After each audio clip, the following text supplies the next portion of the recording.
What's up, ladies and gentlemen? Welcome to the MSP water cooler. And today's a little special. May the force be with you. Today's very different in that we have a special guest, and I'll introduce him here shortly. But if this is your first time here, my name is Jonathan Schofield. My friends call me Scofie. I'll be your host today. Jeffrey Newton is joining us as our co-host, who's been here this entire season. You all know and love Jeffrey. And today we are honored to have Brian Gillette, founder of the Feel Good Clothes, Feel Good MSP, sales guru. And I won't speak for him where he aligns on the force, but I know he's definitely a Star Wars enthusiast. Jeffrey, good to see you as always. Brian, thank you so much for being here. How are you feeling today? I'm very excited. I bombed. I like drive-by bombed the last 3 minutes of your guys' show last week because I saw a link somewhere and I was like, I'm going to do it. But this is my first time where I'm supposed to be here. So I'm really happy. You always belong here, Brian. And we were thrilled that you crashed the party, and you're always welcome to do so. And we're honored that you're here with us today. Adam Bilansky in the comments. Well, hello to you too. I see you there. And for those of you who are new, let me just set the stage for what you are about to experience on the MSP water cooler. If you're an OG and you've been here before, you know what I'm about to say. If this is your first time, this is not meant to be like, oh, Jeffrey and Scofie and Brian are so smart and know all of the things, and we've got all of this pithy wisdom to share with you today. There's no PowerPoints today. There's no structure outside of the fact that we want you to ask us questions. So who is this for? If you're an MSP business owner or an IT business revenue leader of some kind, so CRO, or you are a growth person, whether it be from marketing, sales, you're an account executive, you're a business development rep, you have a quota, whether it be related to revenue or a sales goal, this is a great place for you to hang out because there's some people here who want to see you crush it this year. So the types of questions you might ask us, whether it be related to lead gen, to sales process, to revenue operations, to could be networking, social media, marketing, a little bit. We'll talk about marketing if we're asked, right, boys? So that's who it's for. This is how you engage with the three minds that you see on your screen here, okay? So if you're watching this live on LinkedIn or you're watching this live on YouTube, you can drop a comment. Let us know that you're watching, say hi, but we are even more looking for what's your sales question for us? What are you wrestling with in your IT business today from a sales growth, revenue, business development standpoint? Drop us your question there. And bonus points if you're brave. I dropped the link to our StreamYard studio on LinkedIn. Sam can go, if our producer Sam can also make sure that gets circulated to you as well. So if you are missing that link, just shout in the comments, say, hey, where do I join? Sam will make sure that you get that link. You can join us backstage. We'll pop you on screen, so make sure your webcam is on and your microphone is working. And we'll give you about a minute to ask your question, to present your case. Maybe you just have an observation or a spicy take. We encourage those as well, but better if it's a question. And then you ask us, we'll kick you out of the studio after you ask your question. And then us three are going to have some fun bantering on your question and hopefully give you something really practical, valuable, and meaningful that you can take and incorporate in your sales practice, your MSP, your growth plan today. So without further ado, Brian, Jedi or Sith? Jedi. Of course. And why? Why? Because the Sith are cowards, Scofie, and I'll tell you why. Here we go. Because Sith derive their power. I mean, do you really want to know? Because I'll tell you. I want to know. Sith derive their power from unprocessed pain. And every Sith became a Sith because something tragic happened to them and they chose not to move on. Instead, they said, I'm going to use this thing that happened to me and I'm really going to embrace victimhood by cloaking my victimhood in villainhood and say, now I'm never going to let anyone hurt me again. I'm going to choke everybody who wrongs me. Versus the Jedi have to embrace equilibrium. They have to embrace balance. They have to live in the present. And a big part of that is living a lifestyle of forgiveness. So Sith are only Sith because they were too cowardly to forgive the people who wronged them. And that's how I feel. Oh my gosh, I love it. All right, so for those of you who are watching and you're like, what the heck did I just stumble into? If you're scrolling LinkedIn, I have to give a little bit of context for the Star Wars theme. So first of all, Jeffrey and I, since the beginning of season 2 of the MSP Water Cooler, we've been playing around with some different types of themes to our episodes, make it a little fun, more interesting. And a lot of them have had kind of a sci-fi tone to them recently. And when Brian agreed to be our guest today, I was like, you know what? Let's do something different. So I sent him a text, and all the text said was Star Wars versus Star Trek. And he like Star Wars. And then I immediately said, all right, now that I know that, Jedi or Sith. And then he said Jedi. And then he gave what he just shared with you all, he shared with me over text. I was like, oh my gosh, this is amazing. And then he volunteered some other things. I don't know if you want me to share them or not. I just thought they were really, really, really fun. So I know what I know what his house in Harry Potter is now. I know what he would bend if he was in the world of Avatar. And the irony here is that I think I'm pretty much opposite you in every way. Sith, Gryffindor, Waterbender. Yeah, and I'm Jedi, Slytherin, Firebender. I will say I'm not really a big Harry Potter guy, but I started playing Hogwarts Legacy, and when you read the synopsis of each house, I'm like, oh, Slytherin are the only ones with any drive. I mean, Hufflepuff are like classic freaking betas. They just need somebody else to be exciting. And Gryffindor is really just like anyway. So there you go. Sam's having fun with AI backstage. Wow, that was fast. That was really fast. That's amazing. Jeffrey, now you have to share with the class. Now, and it's a complete, I never asked you this, Jeffrey. You might be like, I don't even get in on Star Wars. I wish I had been asked, because Star Trek, you might have said. But if you had to choose, what would you be? I know for sure that I'm not a Star Trek person. I am a Star Wars person. But most of my Star Wars lineage stopped after what it would have been the original 3 episodes. So like before they remade them. And then I went to the theaters when they remade them. And that was about as far as I went down the rabbit hole, just because I thought those were really cool. So watched them a ton when I was growing up, but then life got in the way. So I didn't really go that deep. So even the question is interesting because, one, I hate conformity and binary choices. And so like I feel compelled to defy everything and say neither. But if I had to choose, it would probably be, I don't know, is there an evolution where, just as Brian had described, like where the pain and the life lessons and the trauma come from, but eventually you don't hold on to it. You learn and grow from it every time and then succeed through, I don't even know. It's not even discipline. It's probably, I don't know, just not stopping. You're right. Oh, man, I appreciate that. So Brian Gillette, before we hopped on here, was having a little bit of technical difficulties, and I see that we may have lost his audio and his video. So I'm sure he will rejoin here shortly. Yay for technical fun.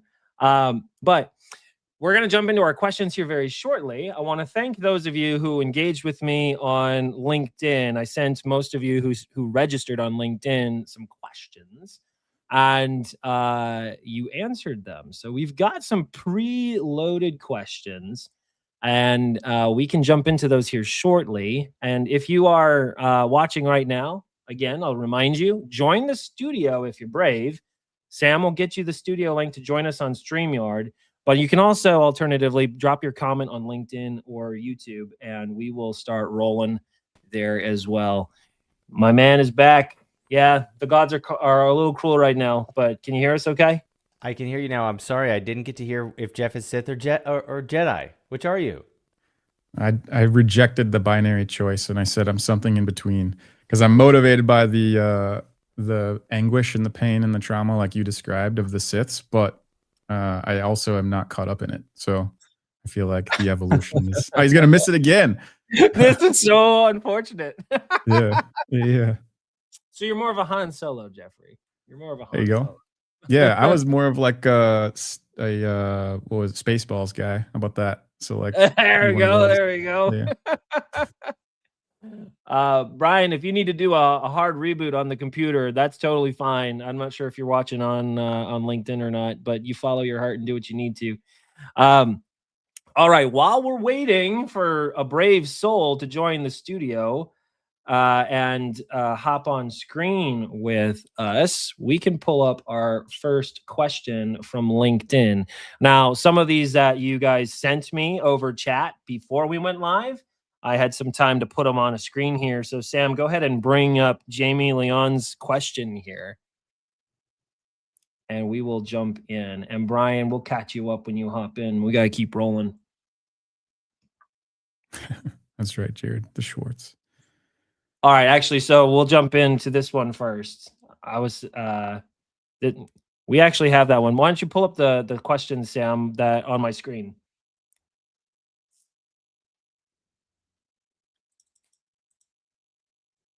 All right, this one's a little dense. Samantha Catherine Studebaker, you were gracious and gave us a question. So you and Brian are aligned with the Force. So congratulations there. I never said what I am. I'm Sith, by the way. So yeah, I definitely embrace my pain and anguish, and also reject absolutes. So, but we can still be friends, Samantha, 100%. So here's the question. I'm going to read it once, and then we're going to have some fun here. There's a lot going on, but I think after I've read your question, Samantha, I've kind of internalized a little bit what you're asking. So we're on Microsoft 365 Azure company. We are not fans of Google Workspace and only sell it when we absolutely have it as a requirement. We have a client that just asked for a white paper, why Microsoft over Google. Security is always our go-to answer, but they really need to be more to the explanation. So how would you answer the question for a client? Now, let's go ahead and get that off the screen here. So I have thoughts here, but I'm just going to condense your question, Samantha, so that Jeffrey and I and Brian, when we get them back, can kind of play with this in a little more helpful way for you. So the scenario you have is you're an IT business, you're a Microsoft shop, you've got a prospect or a customer who's saying, we want Google, and they don't understand why you're putting your foot down on Microsoft. And you're having to rationalize this choice to your customer. And you're saying, well, we've chosen Microsoft because of security. And they're asking for this white paper to kind of defend your choice. And you can chime in the comments, Samantha, and let me know if I'm getting to the spirit of your question or not. The question being, how do I, as the salesperson in this situation for my MSP, navigate? My customer doesn't understand why we've made a hard line on this thing, and they're asking you to compromise instead of going Google versus Microsoft. Please let us know in the comments if I'm getting the spirit of your question correct. Jeffrey, if I am correct, I'd like to hear your take on this. What would your response to Samantha be? This is an interesting one because it requires so much context on where that MSP is in the journey of their maturity, right? Because it shouldn't, because the answer should be the same either way. But depending on that, you'll answer it differently. The main thing really comes down to qualification, though, right? Like, are you going to allow them to take you outside of your box, or do they need to play inside your box? Odds are there's probably a level of ignorance, may not be the right word, but they don't know what they don't know. And it is your job to communicate and convey the reasons behind the conviction. It might be something as simple as, none of our team knows how to support it, so we would be setting you up for failure, right? If we moved you to a system that we can't really respond to appropriately. But there's probably some more technical reasons why that choice has been made as well. And it probably deals with management, infrastructure, security, compliance, all of those things. But usually you're going to run into this balance between a logical frame to make the decision or the emotional frame of making the decision. And that might be where that particular situation is getting stuck. They may like the Google Suite, for example. And so it's more of we just want this because we know it, we like it, or we're familiar with it, or someone used it at a previous place. And so they want to bring in what's familiar. So you really have to kind of assess, is this a logical frame? Is this a business-driven outcome frame? Or is it an emotional frame? And then it really comes down to, do you allow the client to dictate the path to support or the path to the outcome, or do you maintain it? And it's really just a qualification question of no. Like, no is not a bad word, right? Yeah. Brian, I'm not sure if you caught the question. It's good to have you back. I'll give you the spirit of the question. So Samantha Studebaker asked us, basically, they've got a customer, their web developer is really pushing for G Suite instead of Microsoft, Azure, et cetera. And, if I'm reading between the lines correctly, Samantha, it sounds like there's a little bit of a pissing contest going on. It's like, well, why? Show me, prove to me why Microsoft is better. And so they're obviously in this sales situation, Brian, where, this is the scenario Samantha finds herself in. Right. What would your reaction be for Samantha? What would you recommend the course she take? So Samantha, this is a current client that she has, and the web dev is trying to make them change providers, or is she trying to win a deal but trying to get them to switch to M365 in order to be a client? So it looks like with this comment here, this is Samantha here in the comments. They're already inside the box. Their web developer is really pushing this issue. He wants ammunition to get back. So the customer wants ammunition to push back against his web developer.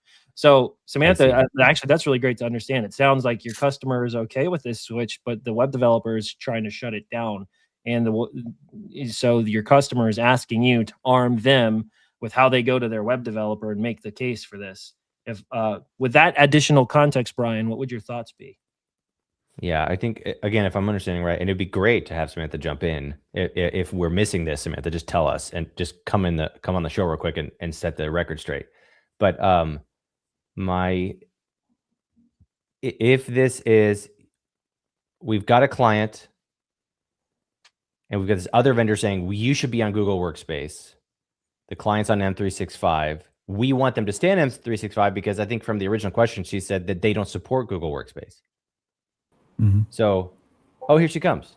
Hey, Samantha. Samantha, welcome. So we're so glad you're here. This is what we want from you now. Obviously, you've already asked your question to me on LinkedIn. You've dropped it in the comments. You've provided additional color. You have about a minute and change to kind of give us a little additional context here before we kick you back out of the studio. We are so thankful that you're here. So what else should we know to make this a really helpful response for you, Samantha? Okay, sorry, there's weird feedback. Should I change? We can hear you pretty well. You can hear me? Okay. So, I mean, basically, this is a current client. They actually have 4 tenants. Okay. You're hearing yourself echoing right now? Yeah. Yes, I think don't know why I'm echoing. Hold on. If you mute us on LinkedIn or mute us in one of the 2 spots. Okay, I think I fixed it. Sorry about that. So they're a current client. They have 4 tenants with us. So they're all in on Microsoft, and they are switching web developers, and their web developer is pushing this. And they basically called yesterday and they're like, well, we want a white paper on why Microsoft is better than Google.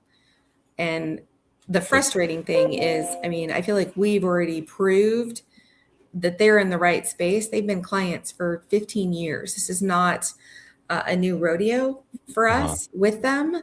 And they've expanded their business with us, adding 3 new tenant accounts in the past year and a half. But their business is growing and they're using this new web developer, and he's pushing the Google side of things. And he basically was like, I don't like Microsoft. And so, yes, you're right. It's 100% a pissing contest of egos and opinions. And we really just want to give them facts. I mean, I understand the whole, a lot of web developers, the Google born in the cloud, we love that, blah, blah, blah. But the backend security from Microsoft, this is a company that's dealing with trademarked and patented products.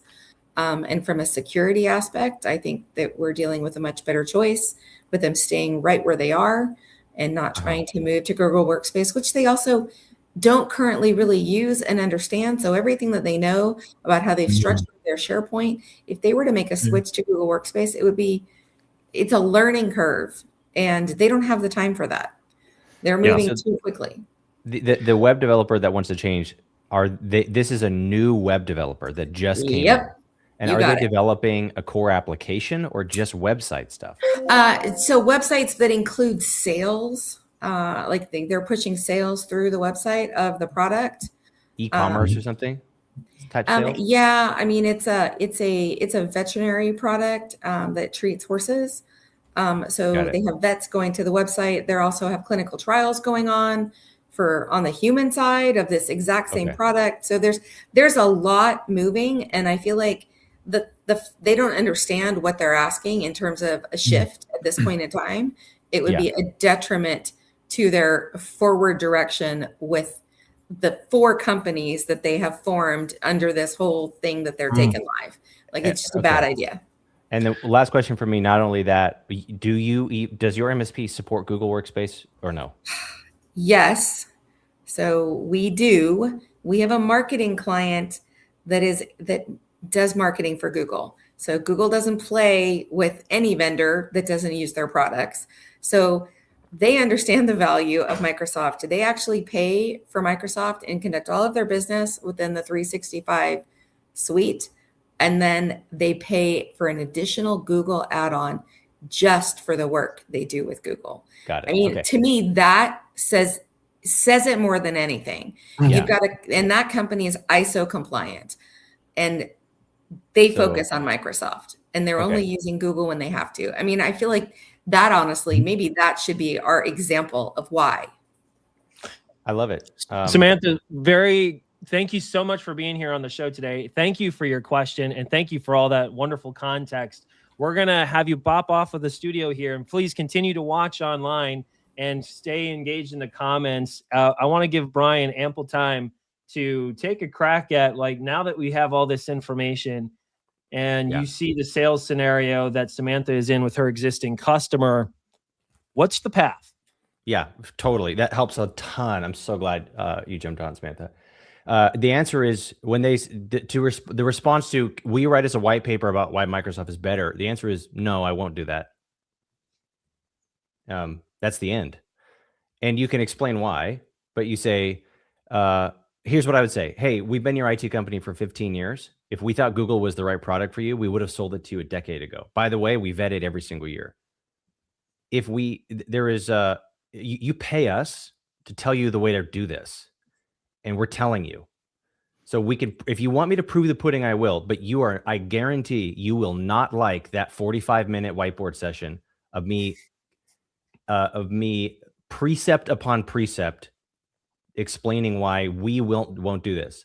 But furthermore, I don't think it's necessary, Mr. Customer, because if you choose to move to Google Workspace, we will be severing our relationship at the end of our current contract. Because if you really Samantha, if you really believe everything you just said, then don't support them on Google. Be like, what you need is the security is so important that whatever. They want the bells and whistles and the zeros and ones. That's what they think they want, but they don't actually want that. You have to, I think Jeffrey said it in much more succinctly at the top of this. You have to understand like the motive behind the change. Then you have to understand their thinking behind this motive is this web developer it was probably very highly recommended and they probably have a vendor or a colleague that they admire or want to emulate who uses this person. That's my guess for why they're letting this person's opinion have such a big weight in the conversation. But you can just say, no, I don't have security debates with web developers. I have security debates with security professionals. So I'm not going to get up on the line and do that. And that's how you win a pissing contest is you don't step up to the line. You go, okay, you can piss all you want, but we're the security vendor. We already told you the best way to do this. And it's this. Furthermore, and then your use case is you show them that use case that you just said. We have a client who has to use Google because they're a Google vendor. And by the way, they know they do marketing. They work with Google. They use Microsoft, and then they pay Google to keep Google happy. So that's not just what we believe. That's the state of the union. And then if they need more nuts and bolts, then I don't think you go the specifics of how security controls work. I think you explain the security controls marketplace and how it is much better engineered in the Microsoft world. You go, hey, just so you know, every bleeding edge security tool is designed to work natively with Microsoft. It's not, Google is not designed for that. You know what I mean? It's like buying an obscure car that has like different parts. It's like having a German car versus a Japanese car. Like a Japanese car, it's so much easier to integrate with, to work on. There's so many more tools available for it. It's just much better in all of the ways. And so our marketplace and our ecosystem is designed to secure you inside of Microsoft. It's not designed to secure inside of Google. Google is amazing at what it's for. And then the last thing I would do is I would paint a really strong case for why they would use Google, because it's not like Google is not a good platform. It's just, it's not designed for this. And you say, Google is designed for X. It's made for this, this, and this. That's how you would use Google. In your particular instance, we are going to formally suggest, we are going to make our formal official recommendation is that we stay within Microsoft. And furthermore, Ms. Customer, your developer just doesn't know how to work in Microsoft, so he's making an argument. Just use a different one. Guess what? We don't have a shortage of freaking web developers. There's a lot of them. And a good web developer knows how to work within the stack they know how to work within. Good for them. But they just don't align with your stack. They don't align with your whole ethos. Okay, then they're not the right web developer for you. I absolutely love this response, Brian. Samantha, hopefully this was really valuable to you. Jeffrey, I want you to chime in on Samantha's scenario here. Before you chime in, just a reminder to those of you watching, Samantha asked us a really, really great question, and there's several other questions we have in the queue. We really, really, really would love to have you join us on screen. Samantha, I applaud your bravery for hanging out with us on screen, turning your webcam on. We love you. We love that. Thank you. And if you want to ask a question of the three of us, drop into the StreamYard studio link in chat, and we'll pull you on screen. We'll give you about a minute to ask your question, and we'll keep rolling. Before we roll to our next question we have in the queue, Jeffrey, Samantha's scenario, bounce off of Brian a little bit and share your thoughts here. Yeah, so she stirred the pot on my trauma from living as the MSP for 18 years, because I was always the guy that gets thrown into those conversations. And the first thing I was thinking is the actual problem here is that we're confusing the situation for the problem. And so we're reacting to a request, which is what we're programmed to do from a very little age in the West.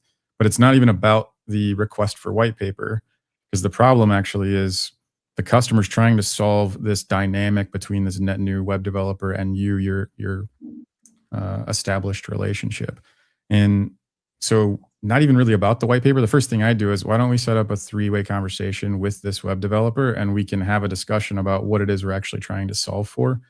Because the reality of the situation is the MSP is actually responsible for all of the technology that enables and empowers the business. The web developer is responsible for delivering probably on one specific channel or one specific piece of the technology for the business. To Brian's point, there are a lot of web developers and a lot of solutions you can use, but it's really just a communication and expectations thing. It's not even really about Google Workspace or Microsoft. I mean, that's been the endless age question, just like Mac or PC, for as long as I was in the space. And it's usually communication and expectations. And like, don't get, not tricked, but like, don't get pulled into the wrong conversation about, well, here's your white paper and here's the security, or to Brian's point, like, let's sit down and I'll whiteboard the whole thing out for you. It's more about, well, let's just take one step back, not react, but instead take action. And one simple conversation will probably end up resulting in making the web developer look like an idiot, exposing the fact that they only cared about this one thing, which was probably like an SMTP integration. And after that, like, you're stuck dealing with the rest of it. And so it's usually those situations that'll solve it. I think that's great. An analogy came to mind while you were talking, Jeffrey. Like, you know, the question isn't Microsoft versus Google. And the analogy that came to mind, it's like you're arguing Ford versus Chevy, but when you're looking at the two, is it an SUV? Is it a sports car? Is it a minivan? Like, what's the utility? What's the outcome that's desired? Why is this relationship with this web developer so critical? Like, so, I mean, how far down the road are you with these guys that you find yourself having to rationalize business decisions that were made 15 years ago to this new kid on the block who's saying you need to make all of these changes? And when you argue Chevy or Ford or Coca-Cola versus Pepsi or whatever juggernaut versus the other juggernaut, you're always going to have somebody who can make a meaningful case for either. And you call that out yourself, Brian. Like Google's a multi-billion-dollar enterprise for a reason. So a lot of MSPs can look down their nose at it, but it's not a surprise when end customers think maybe I should go Ford versus Chevy, and they look to you. You're like, well, why not? So I think your intuitions are really spot on there, gentlemen. When you're like, there's something more to the problem here, and I'm going to call back to Brian as well. If it does come down to one or the other, having that hardline stance, the way I've always articulated it, is my sandbox, my rules. You are certainly welcome to make this switch to Google, but it won't be at my behest. It won't be, I won't be the one who implements this change for you. And there are very legitimate business reasons we've made the choices we've made. You either trust that and you either trust us or you don't. And that's okay if you don't. If for somehow I've lost your trust over these 15 years of business relationship, I'm sad to hear that. I would love to regain that trust, but we're not going to compromise. So this is really, really good. I would love for us to jump into our next question, because it's crazy that we're already 31 minutes into this live stream. Do we have anyone in chat or anyone backstage? I don't think we do right now. So we'll roll with our next one from Jamie Leon Jr. here. Jedi all the way. So far, Brian, 2 for 2. The Jedi are joining you in this cause today. Do you believe sales is hard? And do you believe MSP sales is even harder? Or do people not have the right mindset or system for sales? Brian, is Jamie one of your guys? I feel like this question was made for you. I know. Well, I know his name because he certainly follows a lot of my stuff. I've seen him on LinkedIn, but he's not a current client or anything. Okay, all right. As I'm reading this out loud, I'm like, is this a plant? No, not a plant. Take it away, Brian. I think I know what you're going to say, though. Well, I don't know. I will just say I don't want to wax poetic here about philosophical stuff that doesn't resonate, but in a way, the question, I struggle with the question because I don't really know what you mean by hard. The answer is sales hard? Yeah, of course sales is hard. That's why almost every salesperson doesn't succeed. Like, that's the reason you can make a lot of money is because it's hard. Yeah. So in that regard, I think the most surface level answer to your question, yeah, sales is hard. Is MSP sales the hardest sale in the world? Not even a little bit. Right. Because people need what you sell. They just don't understand it. The hardest sale in the world is something that nobody needs. That's the hardest sale. So is it a hard sale? For sure. I think it's on the harder, tougher side. I mean, in my book, I say I think it's one of the hardest professional services sales. Having said that, I think that my motto is the hard work is literally the easiest part. You just have to change your relationship mentally to I guess about the mindset thing. Like, what do you think hard means? And why are you letting hard be a reason to not do something? Mm-hmm. Every single thing in the world is hard. Life is hard. Family is hard. Forgiveness is hard. Business is hard. Paying off debt is hard. Going to college is hard. Not going to college is hard. So this idea that like, I might sell something easier. If that is your response to something being difficult, I have a hard time seeing you succeed in the long run. Instead of saying, how do I make this work for myself? And if you can gamify the difficulty in your own mind and make it an adventure for yourself, make it a challenge, and make challenges fun rather than being like, I'm a victim because nobody understands my product, so I'm going to go sell a different product. Well, guess what? Like people go on vacation to be happy, but have you seen that old Adam Sandler SNL sketch? Like, he's like, hey, we could take you to the Italian Riviera, but just as a reminder, if you're already sad, you're still going to be sad in Italy. You'll just be in Italy. If you're a person who doesn't go skydiving, then skydiving's not going to be fun for you. Like, you're still going to suck selling an easy product if you can't sell a hard product. So I don't know. I hope I've answered the question. I didn't have falling in love with Brian Gillette's Adam Sandler impression on my bingo card for today, but I'm not mad about it. Jeffrey, Yeah. you respond. Do you believe sales is hard? Or do you believe MSP sales is even harder? Or is it more of a mindset, lack of systems thing? Yes, and so much of what Brian said, but my response is yes, and I would go from reverse to beginning, right? Like the element that to pay attention to is the mindset. I have oftentimes said, just like I coach my teams, because I had to figure it out the hard way. Like sales as a profession literally is a you versus you thing every day, and through that, like you've got to be willing and open to grow. I would train. I would even like translate maybe hard as like everything's hard when you do it at first, right? You don't know shit about anything, so like you just start, and naturally you're going to have a lot of friction, and that'll manifest in different ways. But like anything, maybe to Brian's point, everything is hard. It's just a matter of choosing it. So if you can shift your relationship with it, that's really the mindset component. And so another thing that sounds like it's very similar to what Brian was saying is like I would always work through reverse engineering how to win. And that was like peeling it all the way back to the smallest micro nuances, period, of like building my day to win so that winning was just ingrained. And the nice part is you completely control that. And so if you can reverse engineer your environment to predispose you to winning along the way, now that might just be starting with don't hit the snooze when the alarm goes off in the morning, and like setting the expectation and not doing it could be your first win of the day. And then getting out of bed before you count down from 5, 4, 3, 2, 1, that could be the second win. So it's all about momentum, but all of that comes back to that last element of the sentence, which is mindset, which is where it really is about you versus you.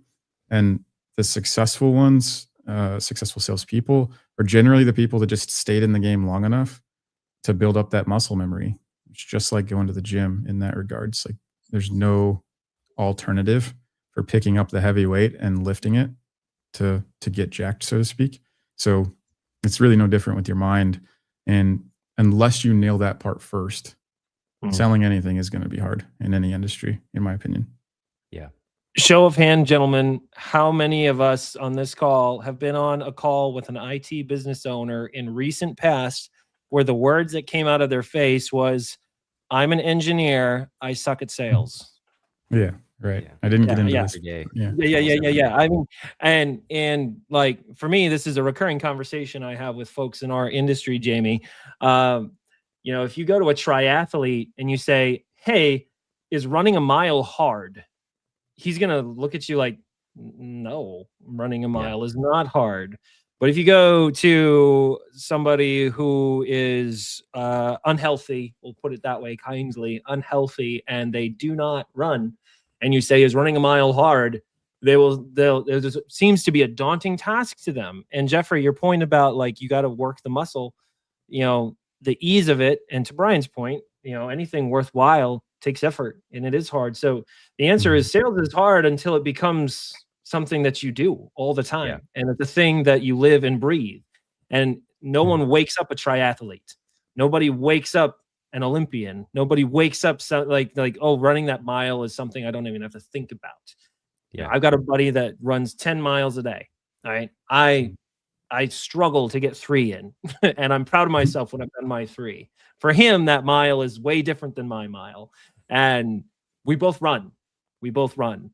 And I would say anyone who's viewing sales and you have that mentality of like, oh, I'm an engineer, this is something foreign to me, the best possible thing you can do is to start and just be okay with the fact that your first mile is going to be slow. It will be uncomfortable. You will suck wind. And your first 100 miles over the first 6 months are all going to suck. They're going to hurt. It doesn't mean you stop. It doesn't mean you quit, you know?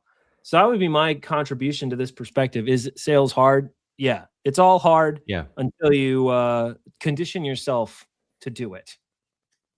Brian's chomping to say something else, I can tell. I just want to double on that. I'm glad you brought up the athlete thing because I think it's a really good comparison. Sales is a performance-based job. Just coaching a guy, new SDR who's in our community, and we were just having this conversation. I asked him, why you want to be in sales? He's like, I want to make more money. Like, great. Okay. Well, just as a reminder, just so you know, almost everyone who starts in sales fails. So what are you going to do to make sure that you don't? And he just looked at me like he had never been asked a question before.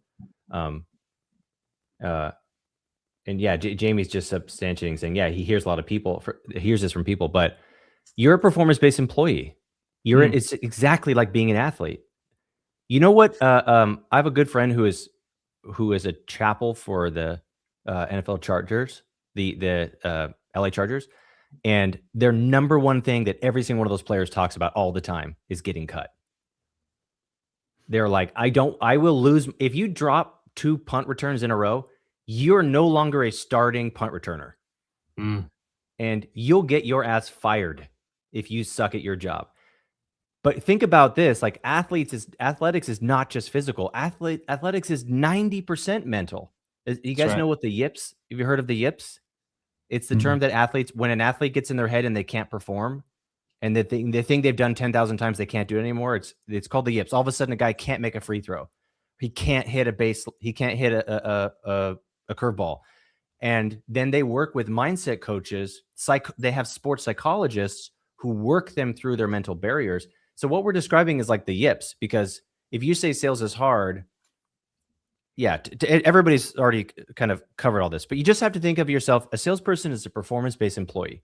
So when I was coaching this new SDR, we were talking about how he loses steam at 2:00 in the afternoon. And I was like, what do you eat for breakfast every day? He's like, I don't have time for breakfast. I'm like, okay, well, just so you know, that it is your fault that you run out of energy at 2:00. And if you'd like to run out of energy at 5, let me know and I'll tell you what to do. And he's like, what do I do? Make breakfast. I don't have time. Okay, well, why don't you meal prep on Sunday nights? And all of a sudden, we just created a plan to Jeffrey's point. Like, he set himself up to win. I got a standing desk. I started eating salad, not because I need to lose weight, but when I went out and got, double fried bean burritos at lunch, I wasn't sharp by 3:30, and my day doesn't end at 3:30. My day ends when I'm done, and I'm on West Coast, which means y'all are already at 11 a.m. when I start my day. I can't be phoning it in on a short day. So I started like eating different lunch, waking up at different times, getting a standing desk, basic stuff like that, changing the shoes I wore to work so my feet didn't hurt, so I could concentrate better. And that's, if you think of it like I'm a performance-based employee and how much I put into this will determine how much money I make, then you no longer are saying, hey, is it hard to be a football player? Is it hard to be a salesperson? Is it hard to be a husband? It's just kind of a flawed question. The question is, do I want that result? And am I willing to do the things that I need to do in order to get it? Then it doesn't really matter if it's hard. That's right. That's right. As we transition, hard to believe that technically we're supposed to be done in 2 minutes, but if y'all are okay with it, we'll roll a little bit longer because I want to get a third question in. I know we had some technical difficulties on the front end. And if people need to drop, they need to drop, so be it. But we have a third one on deck. So Jack Orr, love you, Jack. Glad you're here. I just have a sneaking suspicion that the Sith just don't respond to LinkedIn DMs probably. So we're going to throw that theory out there. But yeah, another Jedi joins your cause, Brian. Outbound cold prospecting. How do you balance persistence until you get a yes or no, and not wasting your time on leads that more than likely aren't going anywhere? Sure. Love it. Brian, take a first crack. And we're going to limit ourselves to like, 90 seconds tops. Oh, good God. Okay. Then I won't make my joke about Sith. Okay. How do you balance persistence? Well, it's really the selling is sorting. So when you're doing outreach, the whole point of calling somebody more than one time is to get to them and give them a chance to understand why you're calling them. And when you've got that opportunity and you get to the right person, then you give them a chance. And if they go, thank you so much, I understand what you do, we have an MSP, we're very happy. I don't think it's persistence to go, well, I'm going to call you tomorrow. I think that would be that's bad sales. That's just you not listening. Hey, Mamoon, good to see you. That's just not listening. So selling is sorting. We're saying these people are interested, they're not interested, or they may be interested in the future. And you're just bucketing those three things. So as soon as you have the actual context to sort that person, then you make a next step based off of a mutually agreed step. So On average, we do about 6 dials before we book an on-site consultation for MSP. We usually do about 6 calls in 6 weeks is the average of how long it takes. You're not having 6 conversations with the decision maker. It usually takes 6 dials to have that conversation. But then once you have it, again, if they go, don't call me anymore, then don't call them anymore. Or say, totally hear you. Last question, if you don't mind, click, clack, click. Look, I'm putting you in the don't call anymore. I've got a couple of free resources. The question is, do you think it's worth me revisiting this next year? Or if I can send you this free thing that I made, you never have to call me again, but do you want it in your inbox in case anything ever changes? You can always go that route. But I think that's how I would do it. You only persist if you need to persist, but you need to gauge based off of what the prospect is telling you, and they're going to tell you if you should keep calling them. Great response. Absolutely agree. Very much love it. I'm going to hold my own response till the end. Jeffrey, what would you tell Jack Orr about the persistence and balance and reaching the prospect to get the yes or no? I'll just second what Brian said and then just add a different angle and a different flavor to it. Is that in my experience, when you're really dealing with the outbound and cold calling specifically, there's like 3 primary levers that you can pull on for performance. So to Brian's point about persistence, which I would agree with, there's usually factors that go into the act of the calling. And those 3 levers were the quality of the list, right? So am I calling the right people, and how good is the data for it? That's the number one place. And usually the caller doesn't even have control over that, but I'd be looking in there. Then the quality of the script, like what conversation are you set up to have with the people that you know that you're calling? And then it's the third one is the quality of the individual. How malleable are you? How coachable are you? How well do you learn based off of a dialogue you're having with the person that you connected with? Because it's not robotic in that way. To maybe Brian's additional point there, it's like selling is so much more about the buyer and the buying process than any sales training generally teaches you, because they teach you the sales process and the sales frameworks and everything. But you really have to understand that it is also a full contact sport. And when you adjust and modify through the sorting lens that Brian offered, then that's where everything gets not so much easier, but you fight gravity a lot less in that way. I usually use jujitsu as the example there, where it's like, once you understand where they are already trying to go, then you just use their inertia to get them to go where they're already intending to go. It's much different than like tug of war. I'm going to provide, first of all, I absolutely love the jiu-jitsu analogy, and I totally agree with both of you gentlemen. How I would respond to you, Jack, would be different based on one of 2 possible scenarios you might be asking about. What you might be asking about is, I'm reaching out to a cold account and I'm trying to get connected to them. How persistent do I be in gaining the initial connection? Or maybe during the cold prospecting, this is after you've had some meaningful connection and you're working to gain some kind of buy-in on that initial qualifying conversation, like a discovery call or a demo or whatever your sales organization refers to that first time appointment, right? I would answer that question differently based on if you're talking about, I'm working my ass off to get the connection, or I've got the connection, but I'm not getting the buy-in for the qualifying meeting, right? On the front end, this is easy. You must have a system and you must be clearly defined. The way you work one prospect should be the way you work every prospect, up to and including the number of touches you have across the multiple channels that you use to engage and earn that first connection. And it must be something that is repeatable and scalable, trackable, manageable. So you don't have to think about it, because it's a grind. I know this about you, Jack. I know you've been doing this grind for a long time in your career, and there's a high level of effort that goes on the top of funnel. If it's something that has to require tremendous thought for each prospect account that comes across your CRM, you will want to beat your head in with a brick. Do yourself a favor, have it super systematized. This is how many calls I'm going to make before I remap the account. This is how many LinkedIn touches. This is how many emails I'm willing to let myself send before I remap the account. And for those of you who don't know what I'm talking about, remap the account means at some point you have to acknowledge that maybe you're barking up the wrong tree to the wrong cat in the tree. You figure out the different tree, figure out the different cat, go after that person in that account. So if I'm calling John Doe 75 times and I don't get John Doe, well, maybe it was always Jane, right? That's remapping the account. Now, if you're asking a different question, man, I've got this guy on the phone. We've talked like 5 times in the last quarter. Is it the shit or get off the pot question? Is that what you're asking?